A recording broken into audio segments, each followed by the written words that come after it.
Hello viewers, কেমন আছেন সবাই? ইংলিশ ল্যাঙ্গুয়েজ হাব বিডির পক্ষ থেকে আপনাদের সবাইকে স্বাগত জানাচ্ছি। আমি আহসানুল হক। আমার আজকের লেকচারের টপিক হচ্ছে বিসিএস এর ইংলিশ গ্রামার কোয়েশ্চেনের সলিউশন, সম্পূর্ণ ব্যাখ্যাসহ সলিউশন। এক্ষেত্রে আমি আজকে আপনাদের সামনে নিয়ে এসেছি 38th BCS এর ইংরেজি প্রশ্নের সমাধান। ভিডিওটি শেষ পর্যন্ত দেখতে থাকুন, আশা করি উপকৃত হবেন।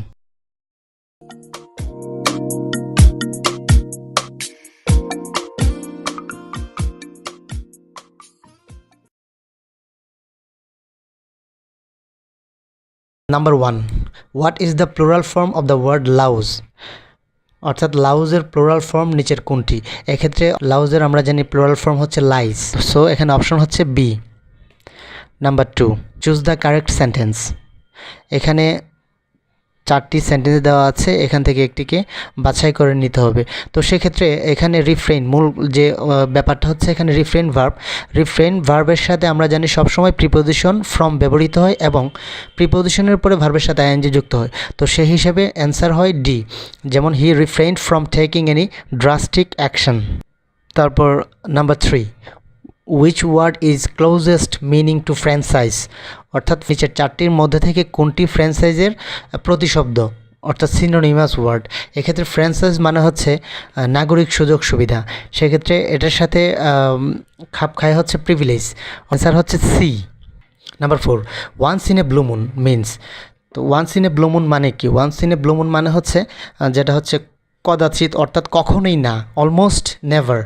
আর যার অর্থ হচ্ছে যে ভেরি রেয়ারলি। এখানে once in a blue moon মানে হচ্ছে ভেরি রেয়ারলি, সো অ্যান্সার হচ্ছে বি।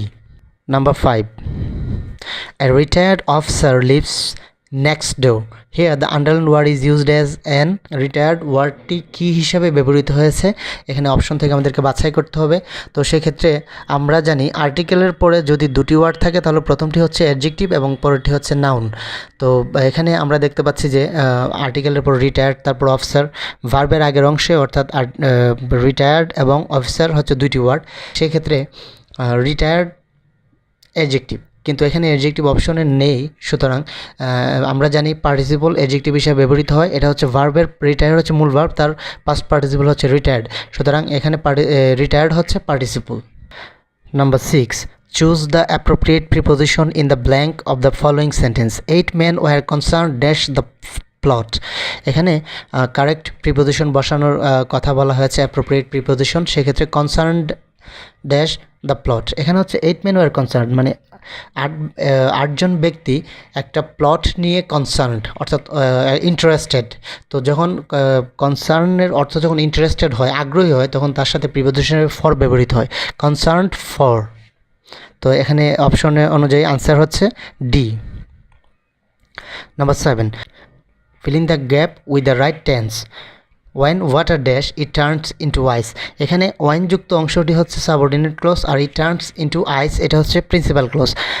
আমরা জানি চিরন্তন সত্য কোনো ঘটনার ক্ষেত্রে প্রিন্সিপাল ক্লজ এবং সাবঅর্ডিনেট ক্লজ উভয়ই প্রেজেন্ট টেন্সে ব্যবহৃত হয়। তো সেই ক্ষেত্রে এখানে ওয়াইন ওয়াটার ফ্রিজেস হবে, কারণ হচ্ছে ওয়াটার থার্ড পারসন এবং সিঙ্গুলার নাম্বার, তাই ভার্বের সাথে এস বাই এস, অর্থাৎ অ্যান্সার হবে B. Number 8, which one is the correct antonym for frugal? তো আমরা জানি ফ্রুগাল মানে হচ্ছে মিতব্যয়ী, অর্থাৎ যে কম ব্যয় করে। তো এখানে অপশনগুলোর মধ্যে আমরা দেখতে পাচ্ছি extraordinary, economical, authentic, spend thrift. এখানে এক্সট্রাঅর্ডিনারি ইজিলি বাদ দেওয়া যায়, কারণ এটার অর্থ হচ্ছে অসাধারণ। তো আবার আছে এখানে অথেন্টিক, সেটাও অটোমেটিক্যালি আমরা এলিমিনেশন করতে পারি, অর্থাৎ অথেন্টিক মানে হচ্ছে খাঁটি বা অরিজিনাল কোনো কিছু। আবার ইকোনমিক্যাল মানে হচ্ছে মিতব্যয়ী, সুতরাং এটা হয়ে যায় সিনোনিমাস। যেহেতু অ্যান্টোনিম চেয়েছে, সুতরাং এখানে উত্তর হচ্ছে স্প্যান্ড থ্রিফট, অর্থাৎ অমিতব্যয়ী, যে অধিক ব্যয় করে। তাহলে সে অনুযায়ী অ্যান্সার হচ্ছে B. Number 9, choose the meaning of the idiom take the bull by the horns. এটার অর্থাৎ এই ইডিওমেটিক এক্সপ্রেশনের অর্থ কী? সেক্ষেত্রে take the bull by the horns মানে হচ্ছে to challenge the enemy with courage, অর্থাৎ সাহসের সাথে কোনো শত্রুকে মোকাবেলা করাটাই হচ্ছে take the bull by the horns, so answer হচ্ছে A. Number 10, fill in the blank with the correct quantifier. এখন আই স্টিল হ্যাভ ড্যাশ মানে কোয়ান্টিফায়ার হচ্ছে এক ধরনের ডিটারমাইনার, যেগুলো পরিমাণ নির্দেশ করে সেগুলো হচ্ছে কোয়ান্টিফায়ার। তো ডিটারমিনারগুলো বা কোয়ান্টিফায়ারগুলো যখন আমরা ব্যবহার করব সেক্ষেত্রে এখানে সবচেয়ে যে ইম্পর্টেন্ট ব্যাপারটা হচ্ছে এখানে পরবর্তী ওয়ার্ড অর্থাৎ ব্ল্যাঙ্কের পরে যে ওয়ার্ডটা দেওয়া হচ্ছে নাউন, সেটা হচ্ছে মানি। মানি কি গণনা করা যায় কি না? মানি হচ্ছে একটা আনকাউন্টেবল নাউন, আর আমরা জানি আনকাউন্টেবল নাউনের সাথে লিটল ব্যবহৃত হয় আর কাউন্টেবল নাউনের সাথে ফিউ ব্যবহৃত হয়। এখানে ফিউ আছে, লিটল আছে এবং মেনি আছে। মেনিও কাউন্টেবল নাউনের সাথে ব্যবহৃত হয়। সুতরাং I still have a little money, অর্থাৎ অ্যান্সার হচ্ছে D. Number 11, select the right compound structure of the sentence. অর্থাৎ though he is poor he is honest, এটা হচ্ছে একটি কমপ্লেক্স সেন্টেন্স। এই কমপ্লেক্স সেন্টেন্সের কম্পাউন্ড বের করতে হবে। তো কমপ্লেক্স সেন্টেন্সকে কম্পাউন্ড করতে হলে যদি দো থাকে তাহলে সেক্ষেত্রে আমরা জানি বাট ব্যবহৃত হয়। তো এক্ষেত্রে অপশনের মধ্যে ইজিলি দেখা যাচ্ছে বাট আছে মাত্র সিতে। সুতরাং এখানে অ্যান্সার হচ্ছে হি is poor but honest. Answer হচ্ছে C. Number 12, fill in the blank. Tourists dash their reservations well in advance if they want to fly to Cox's Bazar. তো সেক্ষেত্রে এখানে অপশন দেওয়া আছে বেটার টু হ্যাড গেট, এটা অবশ্যই বাদ দেওয়া যায় কারণ এরকম কোনো ফরম্যাট নেই। Had better to get, had better got, had better get. আমরা জানি হ্যাড বেটার হচ্ছে মডেল অক্সিলারির মতো ব্যবহৃত হয়, অর্থাৎ হ্যাড বেটার মডেল অক্সিলারির কাজ করে। সুতরাং মডেল অক্সিলারির পরে ভার্বের বেস ফর্ম ব্যবহৃত হয়, তাই হ্যাড বেটারের পরেও ভার্বের বেস ফর্ম অর্থাৎ ভার্ব যেটা আছে সেটাই ব্যবহৃত হবে। সেক্ষেত্রে অপশন ডি হচ্ছে এখানে সব দিক থেকেই মিলে যায়। সুতরাং এখানে অ্যান্সার হচ্ছে D, had better get. Number 13, the sun went down. The underlined word is used here as an, অর্থাৎ এখানে দ্য সান ওয়েন্ট ডাউন, এখানে ডাউন ওয়ার্ডটি কোন পার্টিসিপেন্ট হিসেবে ব্যবহৃত হয়েছে সেটা আমাদেরকে আইডেন্টিফাই করতে হবে। এখানে ডাউন আমরা নর্মালি জানি প্রিপোজিশন, কিন্তু এখানে ডাউন প্রিপোজিশন হিসেবে ব্যবহৃত হয়নি। এর কারণ হচ্ছে যে প্রিপোজিশনের কাজ হচ্ছে নাউনের পূর্বে বসে অন্যান্য ওয়ার্ডের সাথে সম্পর্ক স্থাপন করবে। যেহেতু ডাউন একটা ভার্বের পরে ব্যবহৃত হয়েছে, সুতরাং ডাউন এই ভার্বটিকে মডিফাই করতেছে, এই জন্য এটি এখানে অ্যাডভার্ব হিসেবে ব্যবহৃত হয়েছে। তাই অ্যান্সার হচ্ছে B.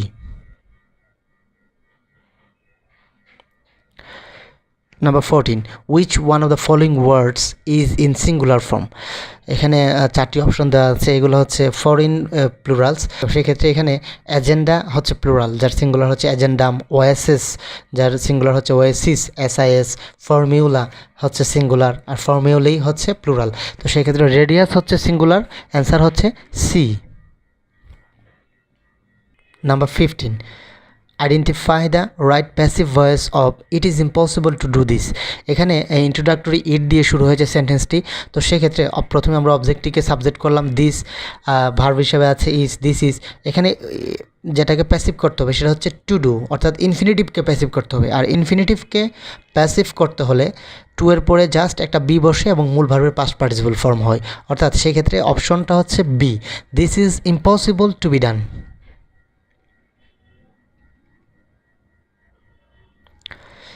Number 16, mutton is a an. Mutton কোন ধরনের নাউন? এখানে জানতে চেয়েছে মাটন। মাটন হচ্ছে ভেড়া বা খাসির মাংস। আমরা জানি যে সকল নাউনকে গণনা করা যায় না, শুধু ওজন বা পরিমাপ করা যায়, সেগুলো হচ্ছে ম্যাটেরিয়াল নাউন। তো সেই হিসাবে মাটন আমরা গণনা করতে পারি না, সেটা শুধু ওজন বা পরিমাপ করি। তাই এখানে অ্যান্সার হচ্ছে C, material noun. Number 17, reading is an excellent habit. Here the underlined word is a.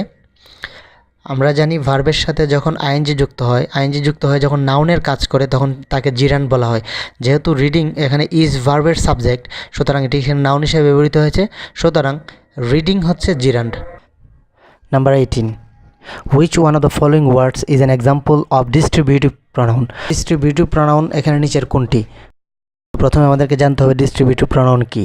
Distributive pronoun হচ্ছে যে প্রনাউন দুই বা ততোধিক ব্যক্তি বা বস্তুর মধ্যে প্রত্যেককে পৃথকভাবে প্রকাশ করে তাকে ডিস্ট্রিবিউটিভ প্রনাউন বলে, অর্থাৎ যেগুলো দ্বারা প্রত্যেককে আলাদা আলাদাভাবে বোঝানো হবে সেগুলো হচ্ছে ডিস্ট্রিবিউটিভ প্রনাউন। আইদার হচ্ছে distributive pronoun.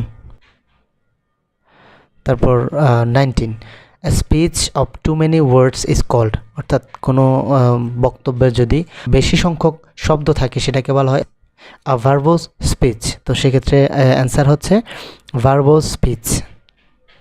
Number 20, strike while the iron is hot is an example of, অর্থাৎ এখানে strike while the iron is hot, এখানে while the iron is hot এটা কোন ধরনের ক্লজ সেটি জানতে চাওয়া হয়েছে। আর ক্লজ যে আইডেন্টিফাই করতে গেলে প্রথমত এখানে আমাদেরকে বুঝতে হবে while the iron is hot দ্বারা বোঝানো হয়েছে যখন আয়রনটা হট, অর্থাৎ যখন সময় বুঝিয়েছে এখানে। তো যখন সময় বোঝায় তখন সেটা অ্যাডভার্বিয়াল ক্লজ হয়। সুতরাং এখানে অ্যান্সার হচ্ছে সি। আর ক্লজ সংক্রান্ত বিস্তারিত আমার লেকচার আমি আপলোড করে দিয়েছি, আপনারা একটু দেখে নেবেন, ক্লজের লেকচারটা দেখে নেবেন, তাহলে ক্লজ সম্পর্কে আশা করি কোনো সমস্যা থাকবে না। Number 21, the word panegyric means. Panegyric মানে কি? প্যানেজারিক মানে হচ্ছে কোনো উচ্চ প্রশংসা করা, অর্থাৎ স্তুতিপূর্ণ কোনো কথাবার্তা, সেটা হচ্ছে প্যানেজারিক। তো এখানে বলা আছে ইলাবোরেট ফ্রেজ, অর্থাৎ উচ্চ প্রশংসা। তাহলে এক্ষেত্রে অ্যান্সার হচ্ছে B. 22, select the correctly spelled word, অর্থাৎ এখানে চারটা ওয়ার্ড থেকে কোনটি সঠিকভাবে বানানটা লেখা হয়েছে সেটা আমাদেরকে বের করতে হবে। এটা হচ্ছে এ।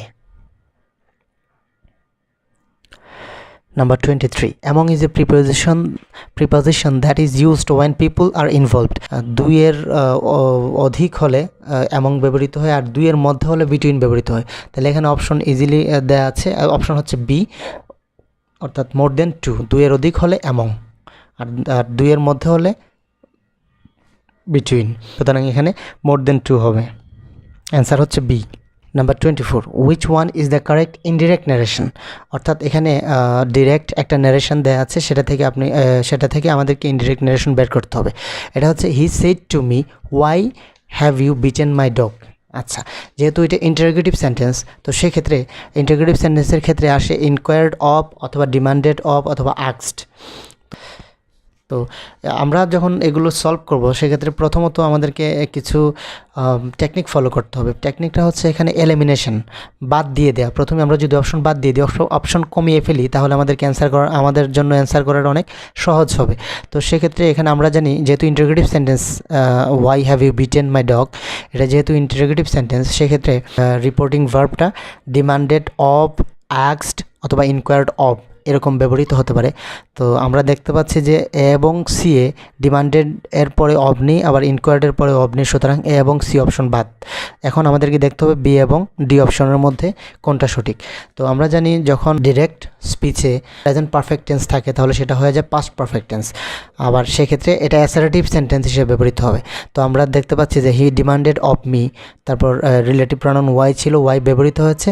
I had beaten his dog, এখানে আই হ্যাড ব্যবহৃত হয়েছে, হ্যাড বিটেন এখানে ছিল হ্যাভ ইউ বিটেন, অর্থাৎ প্রেজেন্ট পারফেক্ট, এখানে পাস্ট পারফেক্ট হয়েছে। আমরা জানি present perfect tense past perfect টেন্সে রূপান্তরিত হয়, সুতরাং এখানে অ্যান্সার হচ্ছে D. So viewers, thank you very much for watching this video. আমার ভিডিওটি যদি আপনাদের ভালো লেগে থাকে তাহলে অবশ্যই ভিডিওটিতে লাইক দিবেন এবং কমেন্ট করবেন যদি কোনো কোয়েরি থাকে, আর অবশ্যই ভিডিওটি শেয়ার করবেন। Thank you very much.